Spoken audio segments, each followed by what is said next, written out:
परम आदरणीय प्रिंसिपल महोदया, शिक्षक महोदय, आगंतुक सज्जनों एवं मेरे सहपाठी भाइयों बहनों, बड़े हर्ष के साथ कहना पड़ता है कि 73वें गणतंत्र दिवस के पुनीत अवसर पर मुझे कुछ कहने का अवसर मिला है। उसके लिए आप सभी को तहे दिल से हार्दिक अभिनंदन। आप अच्छी तरह से जानते हैं कि वर्षों पहले हमारा भारत माता गुलामी की जंजीरों में जकड़ी हुई थी। अंग्रेजों द्वारा तमाम हिंदुस्तानियों पर जुल्म सितम ढाया जा रहा था।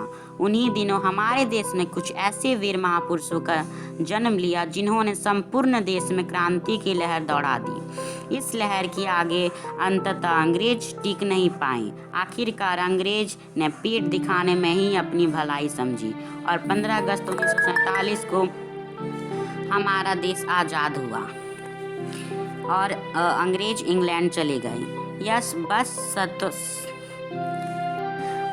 स्वतंत्र रहने दो हमें, जिसे स्वतंत्र है संसार। कहाँ नहीं चाहते हम धन, नहीं चाहते अधिकार, नहीं चाहते हम धन, नहीं चाहते अधिकार। बस स्वतंत्र रहने दो हमें, जिसे स्वतंत्र है संसार। यूँ तो हमारा देश 15 अगस्त 1947 ईस्वी को हमारा देश आज़ाद हो गया, लेकिन देश में सुचालक रूप से शासन चलाने के लिए कानून की आवश्यकता पड़ी। अंततः संविधान सभा में संविधान बनाने की प्रक्रिया 9 दिसंबर 1946 को प्रारंभ हुआ। अंततः 26 नवंबर 19 प्रधानाचार्य महोदया, आगंतुक अभिभावका एवं शिक्षक शिक्षिका सर्वे अपि छात्र छात्रस्य भवद्भ्यः कृते नमस्कार। सुप्रभातं च। अहं सिम्बायोसिस् पब्लिक विद्यालयस्य नवम कक्षाया छात्रा अस्मि। मम नाम शिवांगी कुमारी अस्ति। अहम् अस्माकं भारतदेशस्य गणतन्त्रदिवसस्य उपलक्ष्यते संस्कृतभाषायां कश्चित् वदामि। जनवरी मासस्य षड्विंशे दिवसे अस्माकं देशे गणतन्त्रदिवस समारोह सम्भाव्यते। तस्य महत्त्वपूर्णदिवसस्य स्मृतौ प्रतिवर्ष राष्ट्रपर्वरूपेण सम्मान्यते। अस्मिन् दिवसे विशेषसमारोह राजधान्यां दिल्ल्यां समायोज्यते।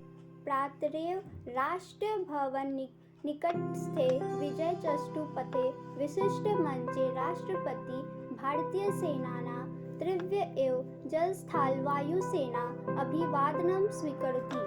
इमामेव दृष्टौ भारतस्थ विविधदेशानां राजदूताः अन्ये च विदेशिकाः तिथयोऽपि राजपथं सम्यन्ति।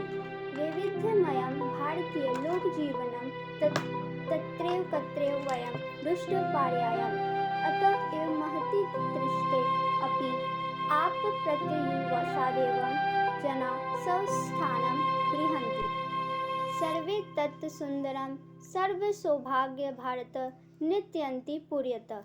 तुमि विद्या तुमि धर्मं, तुमि हरि तुमि कर्म, त्वं ही प्राण शरीरे।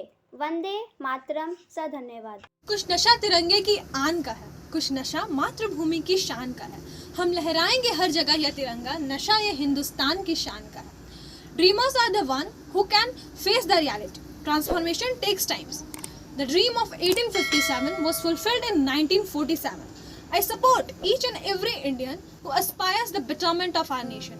A very pleased morning to Honorable Principal Ma'am, teachers and my dear friends. Myself, Divya Singh, and I am here to speak on our Republic Day. Today is 26th January, our Republic Day. Gantantra Divas, a day fulfilled with patriotism, great affection and respect toward our motherland India. These feelings awakens in every Indian mind. First of all, I wish you all a very happy Republic Day. Republic? What is Republic? What is the meaning of Republic? The word Republic is derived from the Latin word res publica, which means related to the people. Republic is something which is connected to the people. It is a system in which the government is of the people, the country belongs to the people, and democracy is the greatest way to restore this republic.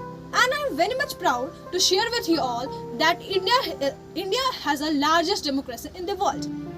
But by only saying, can a country become republic? Of course not. For that, it needs a constitution. which is made by many elected representatives. And we should know that on the historic day of 26 January 1950, the Indian Constitution was implemented. India, a country blessed with so many great personalities such as Bhagat Singh, Sukhdev, Swami Vivekanand, Indira Gandhi, Queen of Jhansi, Sardar Vallabhbhai Patel, and many more. We are blessed with them and their qualities are under us.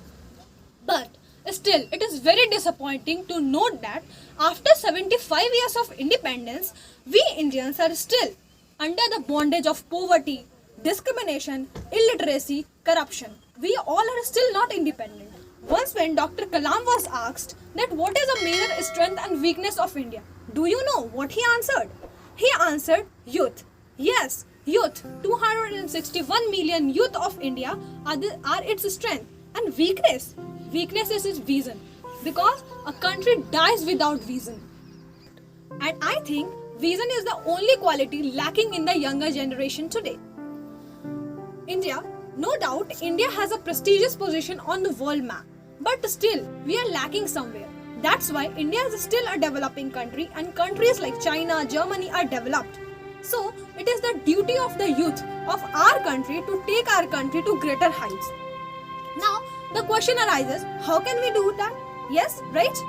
We can do it by working on those qualities. When we will understand our responsibility toward our nation, towards the people, and the day we realize our responsibility, the day we start working, the day we start gain more and more respect of our motherland, that day a nation will see a change. This auspicious day, I salute all those freedom fighters who have lost their lives for the independence. And I would also salute and pay my heartiest tribute to the soldiers who are still working on the borders and still doing on the border to continue the freedom. So let's be proud to be a part of Golden Heritage India. On a final note, I would like to end my words with a quote. जनतंत्र का मान है गणतंत्र, जनतंत्र का मान है गणतंत्र, हमारी संविधान का शान है गणतंत्र, हजारों और करोड़ों भारतीयों से जो लिखा गया था, उन वीर सपूतों की मेहनत का परिणाम है गणतंत्र, उन वीर सपूतों की मेहनत का परिणाम है गणतंत्र। जय हिंद, जय भारत, थैंक यू।